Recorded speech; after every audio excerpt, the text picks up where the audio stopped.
Hello everyone, मैं अभिनव सिंह राठौर स्वागत करता हूं आपका मैग्नेट ब्रेन्स में, एक ऐसा यूट्यूब चैनल जो कि आपके लिए लेकर आता है क्वालिटी कंटेंट, वो भी बिना किसी पेड सब्सक्रिप्शन के।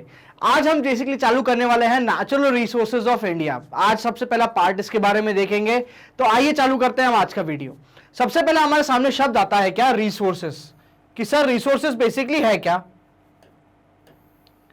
रिसोर्सेज बेसिकली वही चीजें हैं जो हमारे ह्यूमन के काम आती है और इन्हीं चीजों को हम काम में लेके क्या करते हैं, बाकी काम करते हैं। साथ ही साथ रिसोर्सेज के बारे में कुछ चीजें हैं या कुछ पॉइंटर्स हैं या आप कह लीजिए कीवर्ड्स हैं जो कि कहीं ना कहीं क्या होता है, बहुत ही जरूरी है। रिसोर्स हम उसी को यूज कर बोलेंगे जिसकी यूटिलिटी हो, मतलब बेसिकली क्या हो, उसका कोई यूज हो, उसका कोई इस्तेमाल हो। जो चीज हमारे यूज की नहीं, जो चीज हमारे काम की नहीं, वो बेसिकली रिसोर्स बिल्कुल नहीं होगी। दूसरी चीज, उसकी कोई वैल्यू होनी चाहिए। ठीक है भाई, या तो इकोनॉमिक वैल्यू हो या कल्चरल वैल्यू हो या सेंटिमेंटल, मतलब बेसिकली सेंटिमेंटल तो नहीं, बट हाँ उसकी कुछ ना कुछ इकोनॉमिक वैल्यू होनी चाहिए। मार्केट में अगर उसको बेचा जाए, उसके साथ कुछ काम करा जाए, उसको मोल्ड करा जाए, उसको फाइनल फिनिश गुड बनाया जाए, तो उसकी कुछ हमको क्या मिलनी चाहिए, इकोनॉमिक वैल्यू मिलनी चाहिए। तीसरी चीज, कल्चरली एक्सेप्टेबल। भाई हमारी सोसाइटी में वो पर्टिकुलर चीज क्या होनी चाहिए, एक्सेप्टेबल होनी चाहिए। ऐसा नहीं कि आप कुछ भी निकाल लो और उसको क्या बता दो भाई, उसकी वैल्यू जोड़ के आप क्या कर दो, उसको एक मिनरल बना दो। जैसे कि फॉर एग्जांपल, अगर हमारी सोसाइटी में या हमारे कल्चर में या कह लीजिए पूरे विश्व में अगर सोना यानी कि गोल्ड अगर प्रचलित नहीं होता या एक्सेप्टेड नहीं होता, क्या कोई गोल्ड की वैल्यू होती? बिल्कुल नहीं होती, गोल्ड की वैल्यू बिल्कुल भी नहीं होती। बट यस, कल्चरली क्या है कि कई चीजें ऐसी हो जाती हैं जो कि एक्सेप्टेबल हो जाती हैं, और ये भी होना रिसोर्स में क्या है, बहुत ही जरूरी है। चौथी चीज,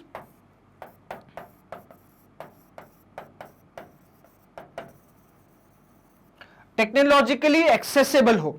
ठीक है, क्या हो, टेक्नोलॉजिकली एक्सेसिबल होना चाहिए वो पर्टिकुलर मिनरल। अब ऐसा कोई मिनरल है फॉर एग्जांपल जिसको यूज करने के लिए या जिसका इस्तेमाल लेने के लिए हमारे पास कोई टेक्नोलॉजी ही नहीं है, तो वो मिनरल बेसिकली क्या है, आपका एक पोटेंशियल मिनरल हो जाएगा, ना कि आपका क्या है जो यूज होता हुआ मिनरल होगा। ठीक है, तो ये चार चीजें हैं जो कि क्या है, कई बहुत चीजें इंपॉर्टेंट है जो कि सीधी सीधी रिसोर्स से एसोसिएट होती है। क्या, उसकी कोई यूज होना चाहिए, यूटिलिटी होनी चाहिए, उसकी कोई पर्टिकुलर इकोनॉमिक वैल्यू होनी चाहिए, कल्चरली एक्सेप्टेबल होना चाहिए कि भाई साहब आपने क्या है लोगों के बीच में सोसाइटी में उसको एक्सेप्ट होना चाहिए, एक्सेप्टेंस होनी चाहिए, और टेक्नोलॉजिकली एक्सेसिबल होना चाहिए कि भाई साहब उसको यूज करने के लिए कम से कम हमारे पास टेक्नोलॉजी तो बिल्कुल हो। तो नेचुरल रिसोर्सेज जब हम बात करते हैं तो हम नेचुरल रिसोर्सेज कुछ भागों में बांट देते हैं। इसमें हम मेजरली किस बात के बारे में बात करते हैं, तो मिनरल्स के बारे में बात करते हैं कि रिसोर्स जो है हमारे क्या है, बेसिकली मिनरल्स हैं। ठीक है, तो आइए बेसिकली इस चैप्टर में क्या करना है, हमको ऑब्जेक्टिवली देखा जाए तो मिनरल्स के बारे में बात करनी है, क्या क्या मिनरल्स हैं, कौन से क्लासिफिकेशन है, कहां पाए जाएंगे, कहां नहीं पाए जाएंगे। तो आइए चालू करते हैं हम ये प्रेजेंटेशन। चलिए, सबसे पहले जब मैं मिनरल की बात करता हूं तो ये एक होमोजीनियस सब्सटेंस होते हैं जो कि क्या कहां है ना, पूरे नेचर में पाए जाते हैं। इनकी कुछ ना कुछ क्या एक केमिकल इंटेग्रिटी रहती है और फिजिकल इंटेग्रिटी रहती है। दैट मींस इनकी कुछ ना कुछ एक पर्टिकुलर प्रॉपर्टी रहेगी जो कि फिक्स रहेगी। अगर किसी पर्टिकुलर मिनरल में अगर सिंगल बॉन्ड आ रहा है तो वो सिंगल बॉन्ड पूरे के पूरे विश्व में अगर वो कहीं मिनरल पाया जा रहा है तो सब में सिंगल बॉन्ड रहेगा। बेसिकली क्या मैं बात कर रहा हूं, एक इंटरनल स्ट्रक्चर की बात कर रहा हूं जो कि डिफाइनेबल होगा, मतलब क्या होगा जिसको हम प्रॉपर्ली डिफाइन कर सकते हैं, जो कि डेफिनेट भी होगा। ठीक है, तो ऐसी चीजों को क्या बोलते हैं, हम मिनरल बात करते हैं। ठीक है, ऑफकोर्स ये रिसोर्स है हमारे लिए। रिसोर्स में अगेन वो चार चीजें जुड़ जाएंगी, आपकी यूजेबिलिटी, ठीक है, या फिर आपकी यूटिलिटी, फिर आपके आते हैं कल्चरली एक्सेप्टेबल, कोई इकोनॉमिक वैल्यू, और फाइनली टेक्नोलॉजिकली एक्सेसिबल। ये चार चीजें ऑफ कोर्स आती है किसी पर्टिकुलर मिनरल में, तो ही उसको क्या बोलते हैं, एक रिसोर्स बोला जाता है। Geologist define mineral as a homogeneous naturally occurring substance. भाई साहब ये क्या है, नेचुरली अकरिंग है, मतलब क्या है, इसमें कोई भी टाइप का ह्यूमन इंटरफेरेंस बिल्कुल भी नहीं है। नेचुरल नेचर इसको बनाता है, पृथ्वी के गर्त में से आती हैं, अंदर से आती हैं, कुछ होती हैं जो इवापोरेट होकर बनती हैं, कुछ होती हैं जो अल्टीमेटली नीचे से ही ऊपर आ, जैसे आयरन हो गया, निकल हो गया। ठीक है, चलिए, ये ज्यादातर कहां पाए जाते हैं मिनरल्स की जब हम बात करते हैं, तो मिनरल्स बेसिकली कहां पाए जाते हैं, तो हमारे रॉक्स में ही पाए जाते हैं। और रॉक्स हमारे किससे बने होते हैं, मिनरल से ही बने होते हैं। तो बेसिकली क्या है कि एक पर्टिकुलर टाइप का मिनरल नहीं पाया जाता, होमोजीनियस या कह लीजिए बहुत सारे मिक्सचर रॉक में पाए जाते हैं। ठीक है, it's a combination of homogeneous substance called minerals. ठीक है, अब देखिए फॉर एग्जांपल कोई एक पत्थर है तो उसमें क्या होगा, मल्टीपल टाइप के मिनरल मिलेंगे, बट डिपेंड ये करता है कि उनका कॉन्सेंट्रेशन किस हिसाब से। अगर एक मैं बात करूं, चूना पत्थर की बात करता हूं मैं, अगर तो उसमें अगर 40% या 50% से ऊपर चूना पाया जाता है या कैल्शियम डिपॉजिट पाया जाता है, जो कि एक अगेन मिनरल है कैल्शियम अपने आप में, तो उसको हम किस में यूज कर सकते हैं, सीमेंट फैक्ट्री में यूज कर सकते हैं। अगर वो 40% से नीचे उसमें क्या पाया जाता है, आपका कैल्शियम डिपॉजिट पाया जाता है, तो उसको हम एज अ मिनरल यूज नहीं कर सकते, वो हमारे लिए सिर्फ पत्थर ही है। ठीक है, तो रॉक्स क्या है बेसिकली, किससे बने हुए होते हैं, मिनरल से बने होते हैं। एक होमोजेनियस मिक्सचर होता है जिसमें अलग अलग मिनरल्स का अलग अलग परसेंटेज वाइज क्वांटिटी होता है, and depending on the concentration, उस पर्टिकुलर मिनरल की कॉन्सेंट्रेशन पर डिपेंड करता है कि कितनी मात्रा में पाया जाता है उस पर्टिकुलर पत्थर में, उस हिसाब से हम उसका क्या करते हैं, एक्सट्रैक्शन करते हैं, एक्सकवेशन करते हैं।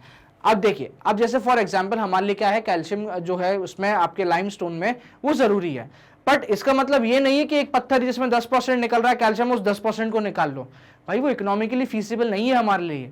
ठीक है, आप 90% क्या कर रहे हो, वेस्ट जा रहे हो, और सिर्फ उसका 10% अगर प्रोडक्टिविटी आउटपुट निकल रहा है, तो वो बिल्कुल भी इकोनॉमिकली फीसिबल हमारे लिए नहीं है। वो हमारे लिए एक बहुत ही महंगा प्रोसीजर हो जाएगा, अल्टीमेटली उसको रिफाइन करना और आगे जाके यूज करना, तो क्या हो जाता है, क्वांटिटी भी कम है, मेहनत ज्यादा है, तो वो इकोनॉमिकली क्या है, प्रॉफिटेबल बिल्कुल नहीं है। ठीक है, some rock consist of a single mineral but majority of the rocks consist of several minerals in various proportion. ठीक है, इन वैरिंग या वेरियस प्रपोर्शन। ज्यादातर रॉक्स के साथ क्या होता है कि बहुत सारे मिनरल साथ में होते हैं, वेरियस प्रपोर्शन। कुछ रॉक्स जरूर है, जैसे कि ग्रेनाइट हो गया, ठीक है, तो वो हमको कहां देखने को मिलता है, जैसा कोल हो गया, बेस्ट एग्जांपल क्या होगा, कोल। कोल एक ऐसा पर्टिकुलर सॉफ्ट रॉक है जो कि क्या होता है, एक ही पर्टिकुलर मिनरल से बना हुआ होता है, और जो कि क्या होता है, जिसकी इकोनॉमिक वैल्यू है, कल्चरली एक्सेप्टेबल है, टेक्नोलॉजिकली फीसेबल है। ठीक है, कई सारी चीजें हैं, तो ऑफकोर्स क्या है, कोल एक इसका बहुत अच्छा एग्जाम्पल हो सकता है, जिस सिंगल ऐसा रॉक जिसमें क्या पाया जाता है, सिंगल मिनरल पाया जाता है। A particular mineral that will be formed from a certain combination of elements depend upon the physical and chemical condition under which the material forms. ठीक है, चलिए देखिए, कोल की बात कर लेते हैं। कोल क्या है, एक फॉसिल फ्यूल है। हमको पता है क्या होता है, जब जीवाश्म या कोई पर्टिकुलर जानवर या बहुत सारा पर्टिकुलर एरिया जो क्या अल्टीमेटली नीचे दब जाता है, तो वो किस में कन्वर्ट हो जाता है, आपके कोल में कन्वर्ट हो जाता है। ठीक है, अब देखो कोल के फॉर्मेशन के भी क्या क्या अलग अलग चीजें हैं भाई। सबसे पहले तो कार्बन कंपाउंड चाहिए। ठीक है, अगर कोई ऐसा मटेरियल है या ऐसा पर्टिकुलर कोई भी सब्सटेंस है जो कि नीचे दब चुका है जिसमें कार्बन नहीं है, तो कार्बन नहीं है तो वो कोल नहीं बनेगा, सबसे पहली बात तो ये। ठीक है, अब अगर उसमें कार्बन है तो किस टाइप का कोल बनेगा, ये डिपेंड करता है उसके टाइम, प्रेशर और हीट पे। ठीक है, किस पे, टाइम, प्रेशर और हीट पे। ज्यादा टाइम तक दबा हुआ है, ज्यादा प्रेशर तक आ रहा है, ज्यादा टेम्परेचर है, तो जाहिर सी बात है एक बेटर क्वालिटी ऑफ कोल निकलेगा। ठीक है, क्या निकलेगा, एक बेटर क्वालिटी निकलेगी रादर देन कम टाइम वाले में। ठीक है, तो ये क्या होता है, मिनरल की जब हम बात करते हैं तो मिनरल बेसिकली उसका फॉर्मेशन डिपेंड करता है तीन चीजों पे। किस पे, तीन चीजों पे, टाइम, प्रेशर और टेम्परेचर। यही बेसिकली वो तीन कंडीशंस हैं बेसिकली क्या, जिन पे क्या डिपेंड करेगा, आपका पूरा मिनरल फॉर्मेशन डिपेंड करेगा। अब जैसे मान लीजिए कोई एक पर्टिकुलर क्या है, एक सेडिमेंट्री रॉक है, अगर वो बना रहता है, जमीन के अंदर रहता है, दबा हुआ रहता है कई सालों तक, तो क्या होता है उसमें चेंजेस आते हैं और अल्टीमेटली वो किस में ट्रांसफॉर्म हो जाता है, एक दूसरे मिनरल में, या आप कह लीजिए दूसरे टाइप के रॉक में ट्रांसफॉर्म हो जाता है, जो कि क्या बोलते हैं आप उसको, मेटामॉर्फिक रॉक बोलते हैं। तो क्या हो रहा है बेसिकली, पहले भी वो यूज का था, अभी भी वो यूज का, ऐसा नहीं कि उसमें कोई यूटिलिटी नहीं है या उसकी कोई इकोनॉमिक वैल्यू नहीं है, बट अब वो ट्रांसफॉर्म हो चुका है। किसके बेसिस पे, क्योंकि उसकी कंडीशन जब चेंज हो रही है, समय के साथ प्रेशर अप्लाई होता है, टेम्परेचर ऊपर जाता है। ठीक है, तो क्या होता है, उसकी नर्चरिंग चेंज होती है, उसकी फिजिकल जो उसको रिक्वायरमेंट होती है वो चेंज होती है, तो वो अपना दूसरा रूपांतरण भर लेता है। ठीक है, तो बेसिकली ये केमिकल कंडीशंस और अपनी फिजिकल कंडीशन तो हो गई आपकी, ये हो गई। ठीक है, केमिकल में ऑफकोर्स क्या आ जाएगा, आपका एलिमेंट आ जाएगा कि भाई कौन सा एलिमेंट उसमें पाया जा रहा है, जैसे कि कोल का जैसे मैंने आपको बताया, तो कार्बन क्या हो गया, एक एलिमेंट हो गया। ठीक है, तो फिजिकल प्रॉपर्टीज उसकी फिजिकल कंडीशन और केमिकल प्रॉपर्टीज पर डिपेंड करता है कि अल्टीमेटली वो मिनरल कैसा होगा, प्योरिटी कैसी होगी, काम आएगा कि नहीं आएगा, और बहुत सारी चीजें। चलिए आगे देखते हैं। चलिए, the result in wide range of, हाँ, तो इसी से क्या होता है बेसिकली, एक पर्टिकुलर मिनरल का हमको कलर देखने को मिल जाता है, या एक पर्टिकुलर रॉक का कलर देखने को मिल जाता है, hardness, crystal formation, lustre, density, ये सब चीजें जो हैं ये फिजिकल कंडीशन पे डिपेंड करती हैं। Geologist use this property to ultimately classify the minerals. Minerals को किस बेसिस पे, इन्हीं फिजिकल और केमिकल प्रॉपर्टीज पे क्या करते हैं, हम क्लासिफाई कर देते हैं। तो आइए बेसिकली उसका क्या देखते हैं, क्लासिफिकेशन देखते हैं और भी कुछ जानते हैं, ठीक है। मोड ऑफ अकरेंस देखते हैं सबसे पहले, तो भाई कहां कहां पाया जाता है या कैसे कैसे पाया जाएगा। चलो सबसे इजीली है या बेसिकली क्या है, सबसे कॉमन फॉर्म जो है वो क्या है, ओर। ओर अब देखो समझो ओर क्या है। ओर बेसिकली एक इम्प्योर फॉर्म होता है किसी एक पर्टिकुलर मिनरल का, ठीक है। जैसे कि आयरन ओर आपने बहुत सुना होगा, ठीक है। क्या आयरन ओर, यहां पे ओर क्या होता है, बेसिकली ये इम्प्योर फॉर्म है किसका, आयरन का। इसमें क्या है, एक ओर है या आप कह लीजिए पत्थर है जिसमें आयरन कंटेंट बहुत ज्यादा है, तो इसी ओर में से क्या है, हम आयरन निकालेंगे, इसको रिफाइन करेंगे, इसमें फिल्ट्रेशन प्रोसेस, कई सारी प्रोसेस ऐड होंगी और अल्टीमेटली ये ओर में से क्या निकलेगा, आयरन, ठीक है। तो और क्या है, described an accumulation of many minerals mixed with other elements, ठीक है। Mineral content must be in sufficient concentration to make its extraction commercially viable. अब मान लीजिए एक और ये पड़ा, इसमें 20% आयरन है और एक और ये है जिसमें 90% आयरन है, ठीक है। अब देखो इसमें से वेस्ट मटेरियल कितना निकलेगा, 80%, और 20% ही क्या है, उसका आउटपुट है। यहां पे मैं बात कर दूं वेस्ट परसेंट कितना निकलेगा, 10%, और उसका आउटपुट कितना, 90%। तो अब अगर मेरे पास ये दो और हैं तो जाहिर सी बात है मेरे को ये और एक्सट्रैक्ट करने में क्या होगा, ज्यादा फायदा होगा, क्योंकि अल्टीमेटली मेरी मशीन या मेरी मेहनत, मेरी लेबर फोर्स उतनी ही लग रही है, बट क्योंकि और में क्या है, कॉन्सेंट्रेशन कम है, या बेसिकली उस रॉक में कॉन्सेंट्रेशन कम है उस पर्टिकुलर मिनरल का, तो वो मेरे लिए कमर्शियली वाइबल नहीं है, इकोनॉमिकली मेरे लिए फीसिबल बिल्कुल नहीं है। द टाइप ऑफ फॉर्मेशन और structure in which they are found determines the relative ease in which the mineral ores may be mined, ठीक है। चलिए चलो अब देखते हैं बेसिकली क्या क्या है आपका फॉर्म्स, किस किस फॉर्म्स में ये पाए जाते हैं। सबसे पहले देखते हैं हम इग्नियस और मेटामॉर्फिक का। इग्नियस और मेटामॉर्फिक रॉक की जब हम बात करते हैं तो ये हार्ड रॉक्स होते हैं, बेसिकली क्या होते हैं, हार्ड रॉक्स होते हैं, और इनमें क्या पाई जाती हैं, वेन्स पाई जाती हैं। क्या पाई जाती हैं, वेन्स पाई जाती हैं, और लोड्स पाए जाते हैं। वेन समझो क्या है, जैसे मान लो ये एक पर्टिकुलर पत्थर है, ठीक है। अब ऑफ कोर्स इस शेप का तो नहीं होगा, बट आप समझ लो, ठीक है। अब इसके अंदर ही अंदर क्या होगी, ऐसी वेन, जैसे अपने में वेन्स नहीं निकली हुई रहती हैं,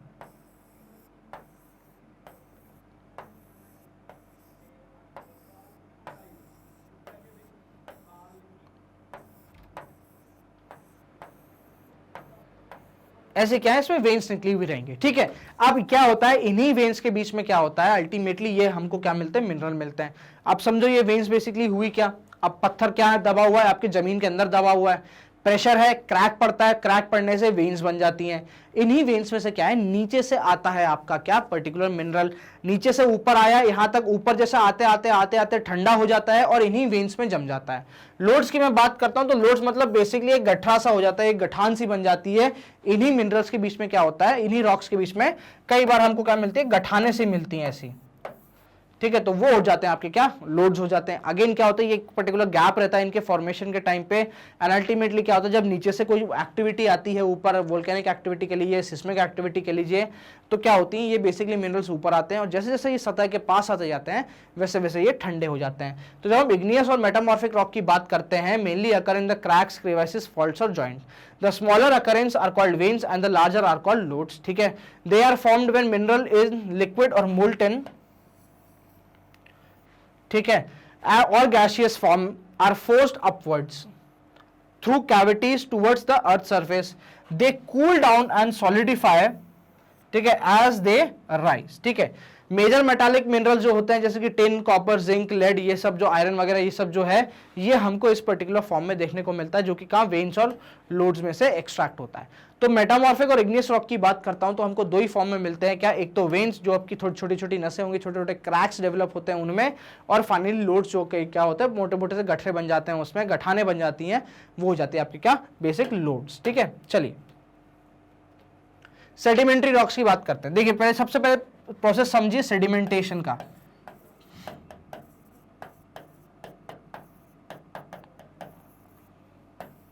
अब देखो, आपको पता है ये हो गई हमारी सतह, ठीक है।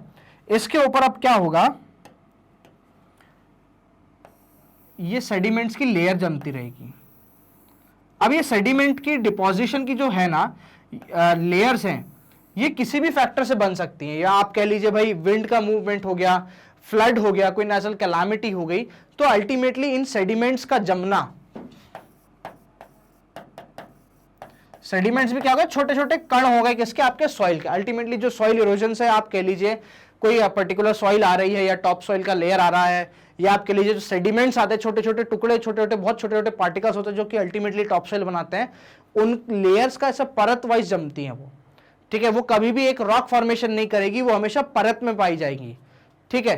परत में अल्टीमेटली क्या होता है, परत कॉन्टिन्यूस इतनी बड़ी हो जाएगी और तब जाके जब हीट, प्रेशर, टाइम का आप जब उसको फैक्टर दोगे तो ये नीचे की परत क्या होगी, थोड़ी सॉलिडिफाई हो जाएगी और ये रॉक का काम कर देगी, ठीक है। तो ऐसी परतों में क्या होता है, ये इनको बोलते हैं सेडिमेंट्री रॉक्स। उन रॉक्स में क्या बोलते हैं, हम देख सकते हैं परत देख सकते हैं, क्या देख सकते हैं हम, सेडिमेंटेशन की लेयर देख सकते हैं, ठीक है। चलिए अब देखिए क्या हुआ, मान लीजिए 4-5 लेयर लगी, ठीक है।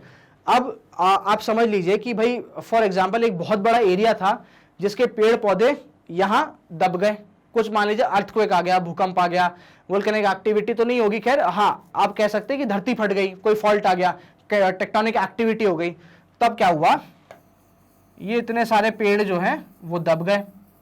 अब इनके ऊपर टाइम लगेगा, सेडिमेंटेशन होगा, होता रहेगा।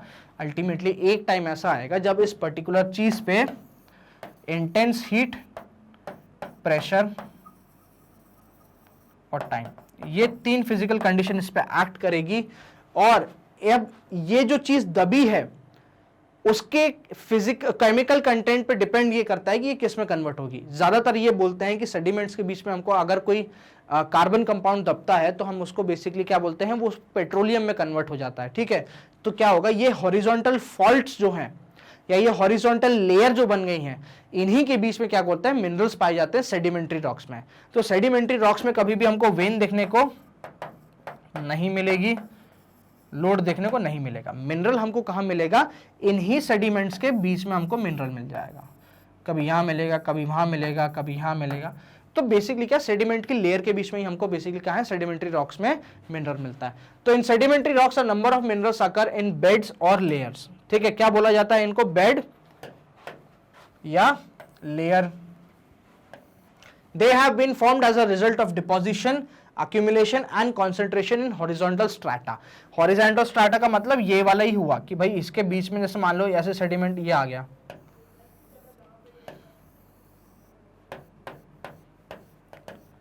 तो ये जो गैप आपका हॉरिजॉन्टल स्ट्राटा पड़ रहा है ना, यहीं पे हमको क्या मिलेगा, ये मिनरल बनेंगे, ठीक है। coal and some other form of iron have been concentrated as a result of long period under great heat and pressure। period कैसा हो गया, long period। Another group of sedimentary minerals include gypsum, potash salt, sodium salt। They are formed as a result of evaporation, especially in arid regions।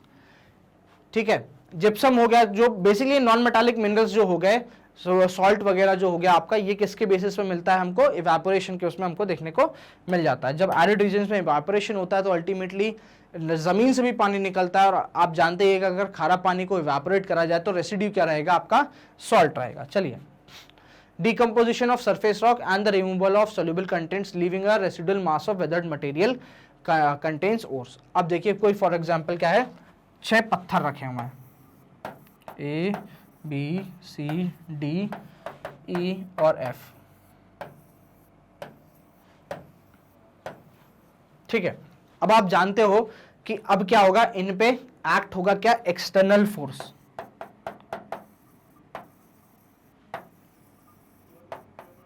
ठीक है। और इनकी क्या होगी, weathering,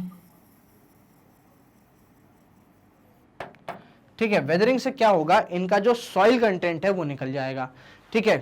फिर इन पे पानी डलता है, इन पे क्या बोलते हो आप, धूप आती है, बारिश आती है, कई चीजें आती हैं और अल्टीमेटली क्या होता है, एक रेसिड्यू रह जाता है, जो भारी पार्ट होता है वो रह जाता है। तो ऐसे कई रॉक्स होते हैं जिनमें क्या होता है, कुछ पर्टिकुलर मिनरल्स होते हैं जो कि क्या होते हैं, टाइम के साथ एक्सटर्नल फोर्स पे डिपेंड करता है कि आप प्रेशर से किस हिसाब से एक्सटर्नल फोर्स लग रही है।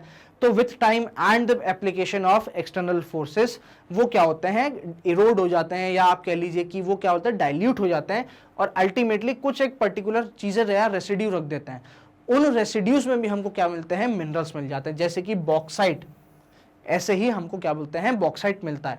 तो decomposition of surface rocks and the removal of soluble क्या बोलते हैं आपके constituents leaving a residual mass of weathered material containing ores. ठीक है, तो अब मान लीजिए कि ये 6 रॉक थे हमारे पास, 6 के 6 एरोड हो चुके हैं, डिकम्पोज हो चुके हैं और हमारे पास एक पर्टिकुलर रॉक बचा है A + B + C + D + E + F। मान लीजिए ये हमारे पास रेसिड्यू बचा है पूरे के पूरे उसका, तो इसमें से क्या होगा, हमको क्या मिल रहेगा, मिनरल।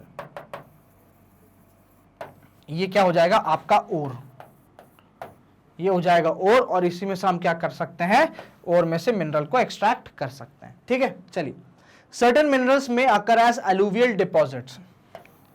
ठीक है, in sands of valley floors and the beds of hills, such minerals are not corroded by water. ठीक है, चलो, कुछ जो होते हैं अगेन, जो हमने सेडिमेंट्री रॉक्स के बीच में हम लोगों ने मिनरल्स देखे थे, तो कुछ हमारी जो रिवर वैलीज होती हैं स्पेशली, और हिल्स में जो अपने रिवर्स निकलती हैं, उनमें भी हमको क्या मिलते हैं, उनके भी बेड में हमको कुछ मिनरल मिल जाते हैं।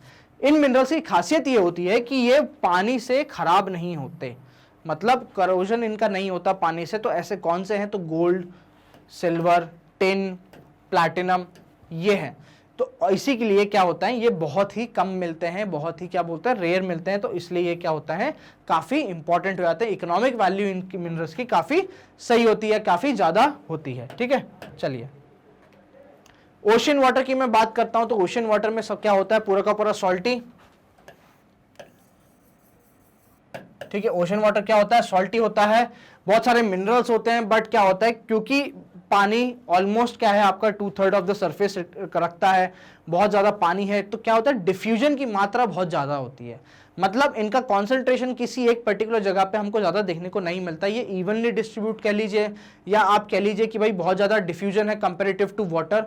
तो कई सारे मिनरल्स पानी में से निकालना क्या है, पॉसिबल नहीं है। यस, कुछ जरूर हैं जो भाई आप अंडरनीथ सरफेस की मैं बात नहीं कर रहा हूं, मैं प्रॉपर पानी की बात कर रहा हूं। अंडरनीथ तो जैसे बॉम्बे हाई में भी हम क्या कर रहे हैं, पेट्रोलियम निकाल ही रहे हैं नीचे से, बट यस, मैं जब बात करता हूं कुछ पर्टिकुलर मिनरल्स की जो पानी में या सी वाटर में पाए जाते हैं, तो वो उनको निकालना, एक्सट्रैक्ट करना बहुत मुश्किल होता है। हालांकि कुछ जो है सॉल्ट्स जो है, बेसिकली खारा पानी की जो सॉल्ट्स हैं, वो क्या आते हैं, हमको लार्जली यहीं से मिलते हैं। ठीक है, मैग्नीशियम हो गया, ब्रोमाइन हो गया, ठीक है, ये सब हमको कहाँ मिलते हैं, ओशन वाटर से काफी अच्छी मात्रा में मिल जाते हैं। ठीक है, these are rich in manganese nodules also. The beds आप बात करते हैं, अगेन ओशन बेड की बात करते हैं, अगेन सेडिमेंटेशन डिपोजिशन वाला फंडा है, और यहाँ पे हमको मैंगनीज नोड्यूल्स भी काफी देखने को मिल जाता है। चलिए, क्लासिफिकेशन ऑफ मिनरल्स, क्या क्या मिनरल्स हैं, कैसे कैसे हैं, क्लासिफाई कर रहा है। अगेन फिजिकल और केमिकल प्रॉपर्टीज के बेसिस में हमने क्या करा है, मिनरल्स को क्लासिफाई करा है। पहला आता है मेटालिक, मेटालिक में भी आता है फेरस और नॉन फेरस। फेरस मिनरल्स वो हैं जिनमें क्या होते हैं, आयरन की कंटेंट होता है, आयरन की मात्रा होती है, और नॉन फेरस वो होते हैं जो अल्टीमेटली क्या होते हैं, जिसमें कोई भी टाइप का आयरन हमको फाइंड नहीं मिलता। नॉन मेटालिक मिनरल आप ऑफकोर्स जान ही गए हैं कि जो मेटल्स नहीं है वो कहाँ आ जाएंगे, नॉन मेटालिक में जाएंगे, जैसे कि आपका कैल्शियम कार्बोनेट हो गया या आपका लाइमस्टोन हो गया, ये सब चीजें जो हो जाएंगी अब नॉन मेटालिक में आ जाएगी। फिर फाइनली एनर्जी मिनरल्स, ऐसे मिनरल्स जिनको यूज करके हमको क्या मिल रही है, एनर्जी मिल रही है। क्या मिल रही है, एनर्जी। एनर्जी बेसिकली क्या, जिसको जला के हम क्या कर सकते हैं, या तो हम पावर बना रहे हैं, इलेक्ट्रिसिटी बना रहे हैं, तो बेसिकली एक फॉर्म ऑफ एनर्जी बना रहे हैं। तो ऐसे एनर्जी मिनरल्स से ज्यादातर जो है हमारे टाइम पे दो आ जाती हैं, एक हो जाती है कन्वेंशनल और एक आ जाती है non conventional.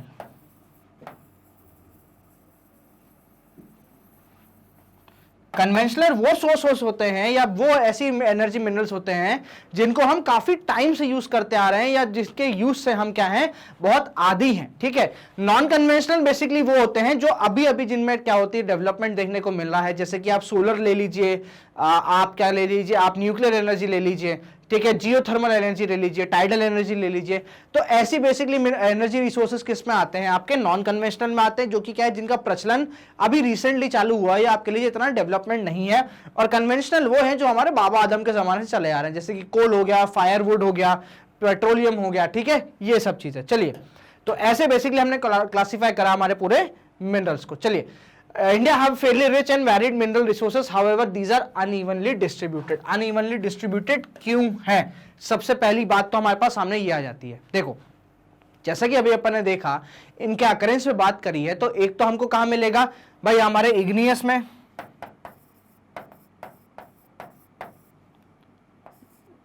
Sandstone,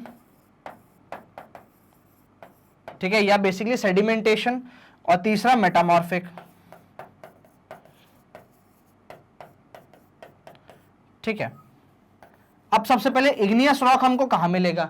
igneous rock हमको वहीं मिलेगा जहां पे क्या है, बेसिकली कुछ ना कुछ टेक्टोनिक या वोल्केनिक एक्टिविटी हुई हो, वहीं पे हमको क्या देखने को मिलेगा, इग्नियस में देखने को मिलेगा।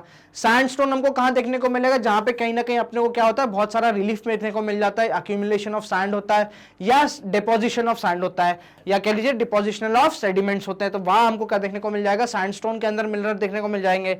अगेन मेटामॉर्फिक बेसिकली क्या होगा, इन्हीं से कनेक्टेड होता है, जब ये ट्रांसफॉर्म हो जाते हैं स्टोन्स ड्यू टू हीट और प्रेशर और टाइम की वजह से ट्रांसफॉर्म हो जाते हैं, तो वहीं देखने को मिले। बेसिकली बात करते हैं तो ये दो ही है, ठीक है, या तो हमको कहां देखने को मिलेगा, आपके सेडिमेंट्स में देखने को मिलेगा, या हमको इग्नियस में देखने को मिलेगा, राइट।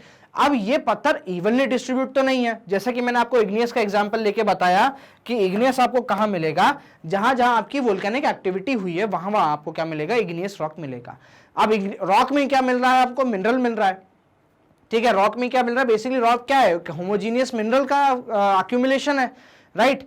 तो इसी चक्कर में क्या है, क्योंकि जियोलॉजिकली क्या होती है, अलग अलग रिलीफ फीचर, अलग अलग चीजें जो है अलग अलग टाइम स्केल पे बनी है, अलग अलग जगह बनी है, तो जियोलॉजिकली उसकी किस हिसाब से वो बना है, किस टाइम फ्रेम में बना है, किस पर्टिकुलर रिलीफ के अंदर उसका फॉर्मेशन हो रहा है, उस वजह से क्या है, एक बहुत बड़ा फैक्टर हो जाता है कि मिनरल्स का जो है हम क्या देखते हैं, अलग अलग जगहों पे मिनरल्स देखते हैं।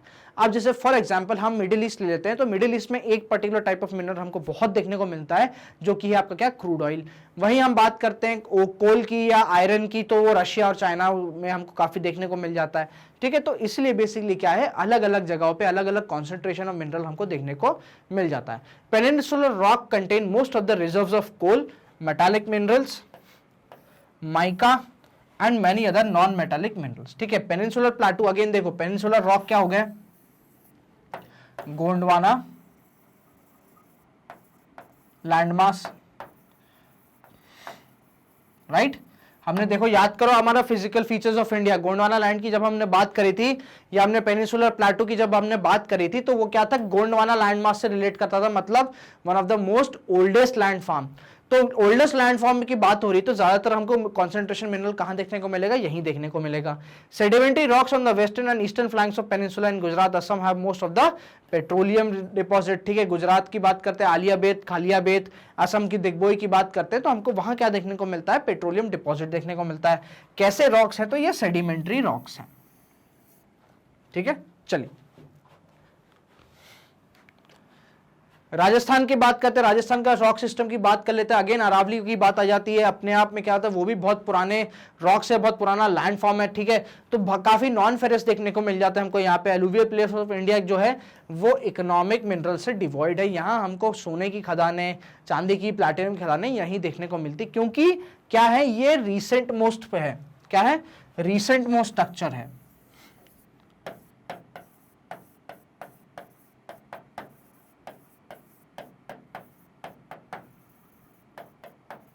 याद है, अगेन आपका chapter number physical features of India याद करिए, उसमें हमने बात करी थी कि क्या है, हमारे हिमालयस और जो नॉर्दर्न प्लेन्स ऑफ इंडिया है वो जियोलॉजिकली काफी यंग है, तो इसी वजह से क्या है, हमको यहाँ पे ऐसे मिनरल्स जो कि क्या होते हैं, वाटर से करोड नहीं हो पाते, देखने को नहीं मिलते।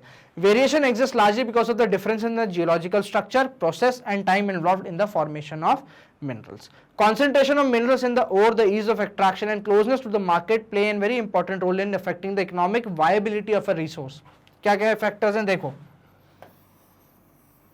ease of extraction, अब देखो कोल की जब हम बात करते हैं, कोल हमको ज्यादातर कहाँ मिलता है, हमारे छोटा नागपुर प्लाटू के आसपास मिलता है, मतलब गोंडवाना लैंड में मिलता है, ठीक है। धारवाड़ क्रम की चट्टानों में भी हमको देखने को मिल जाता है, बट ज्यादातर कोल हमको क्या मिलता है, देखने को मिलता है गोंडवाना क्रम की चट्टानों में देखने को मिलता है।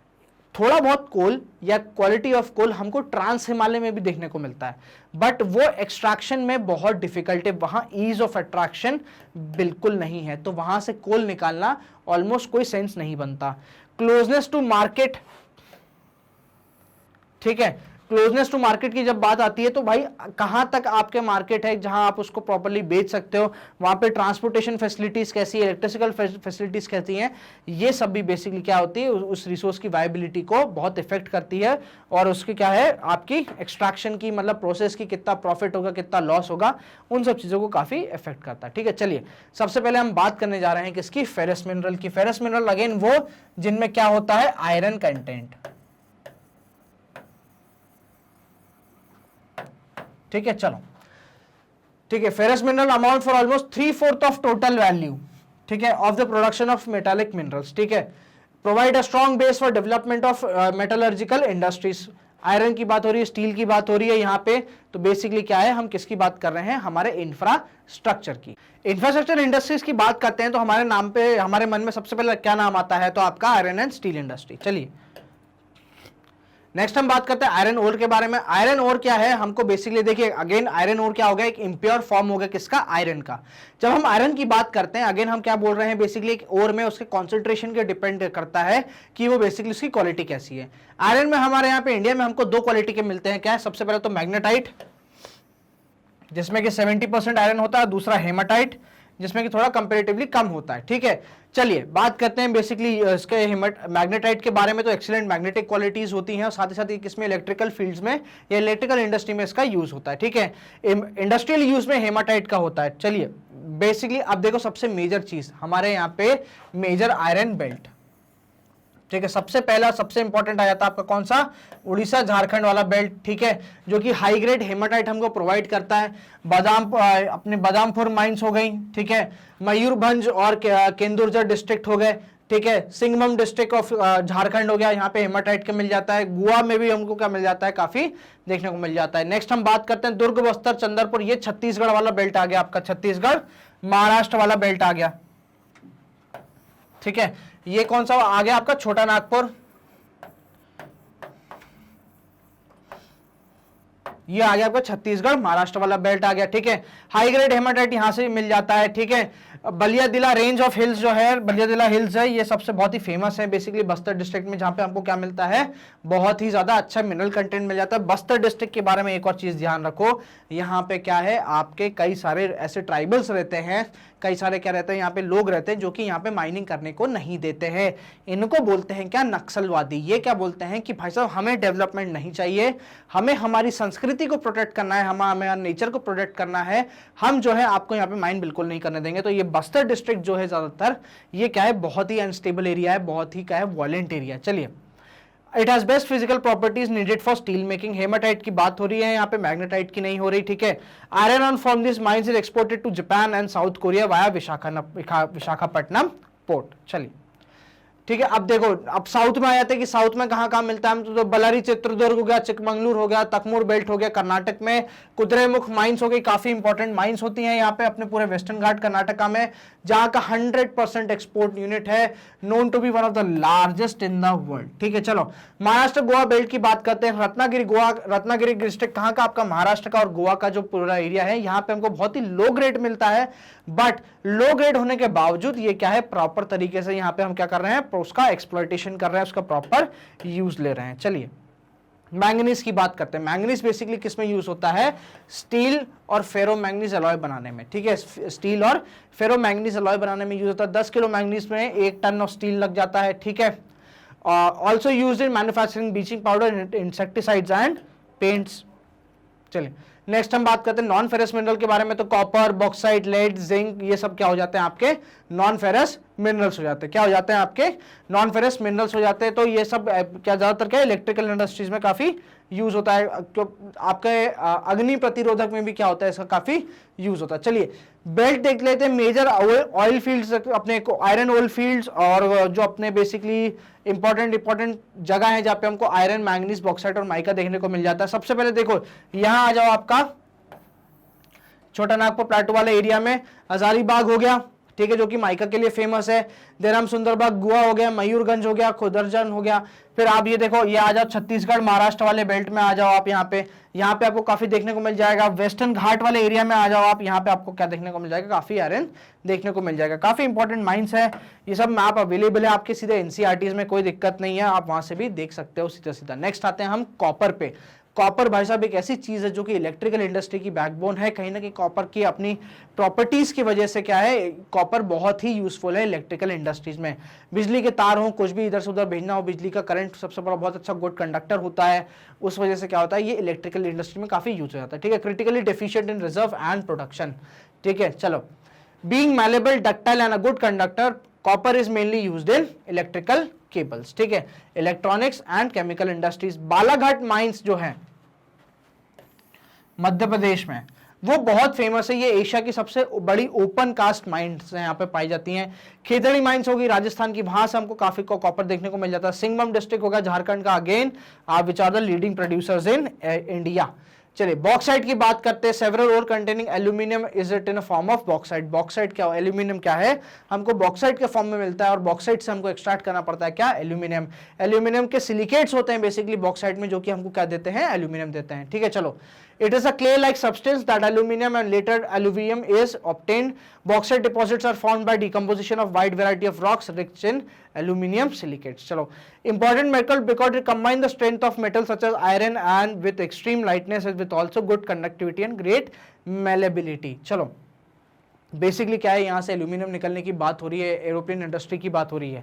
India's bauxite deposit are mainly found in Amarkantak plateau. Again ये आपका कहाँ आ गया, एमपी छत्तीसगढ़ में आ गया, मैकाल हिल्स एमपी में आ गया, and the plateau region of Bilaspur Katni. यहाँ पे क्या हो जाता है आपका, पूरा यहाँ पे बॉक्साइट देखने को मिल जाता है। नॉन मेटेलिक मिनरल की बात करते हैं, माइका आता है सबसे पहले।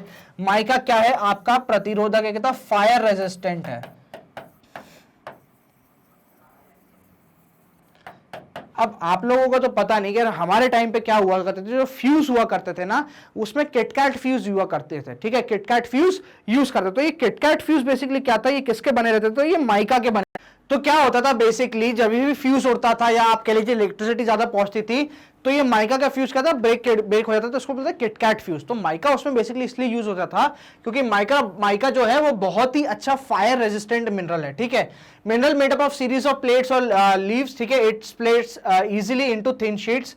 Mica can be clear, black, green, red, yellow और brown due to it excellent dielectric dielectric strength, ठीक है, low power loss factor, insulating properties and resistance to high voltage. Mica is one of the most indispensable mineral use in electric and electronic industries. उसको रोकने के लिए, उसकी intensity को कम करने के लिए, रेजिस्टेंस बढ़ाने के लिए माइका जो है वो बहुत ही इंपॉर्टेंट हमको देखने को मिल जाता है। इवन आज की डेट पे अगर आपको माइका के कुछ एग्जाम्पल देखने हो तो कुछ नहीं है, जहां आपकी कॉलोनी में ट्रांसफार्मर लगाया और उसके पीछे जो गिर्रियां लगी रहती है ना, जो ऐसी ऐसी सी गोल सी ऐसी रहती हैं, फिर यहां से वायर निकल जाता है, तो ये बेसिकली माइका की ही बनी रहती है। किसकी बनी रहती हैं, ये बेसिकली माइका की ही बनी रहती हैं। चलिए, deposits are found in north edge of Chota Nagpur प्लेटू, ठीक है, कोदर में गया, हजारीबाग बेल्ट झारखंड का हो गया, राजस्थान का क्या हो गया, माइका प्रोड्यूसिंग एरिया है, ठीक है, अजमेर के आसपास, नेल्लोर या फिर नेल्लोर माइका बेल्ट कहाँ हो गई आपकी, आंध्रा में हो गई। काफी इंपॉर्टेंट प्लेसेस हो जाते हैं किसके, आपके पूरे माइका प्रोड्यूसिंग एरिया के, ठीक है। चलिए रॉक मिनरल्स की बात करते हैं। लाइमस्टोन के बारे में सबसे पहले आते हैं। लाइमस्टोन क्या है, found in associated with rock composed of calcium carbonate.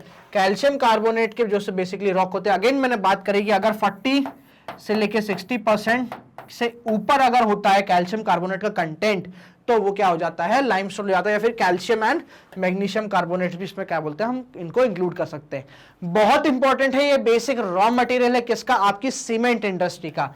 किसकी, सीमेंट इंडस्ट्री का। आपने यहाँ पे एमपी में बात करते हैं तो हमारी कटनी हो गई, कटनी जिला हो गया, वो काफी फेमस है यहाँ पे सीमेंट के लिए। जो कैमूर और भांडेर रेंज है विंध्यन की, वो काफी फेमस है यहाँ पे। राजस्थान की कुछ रेंजेस हो जाती हैं, वो वहां से हमको काफी लाइमस्टोन मिलने को मिल जाता है। ठीक है। चलिए, तो ये बेसिकली क्या थे, कुछ मिनरल्स थे।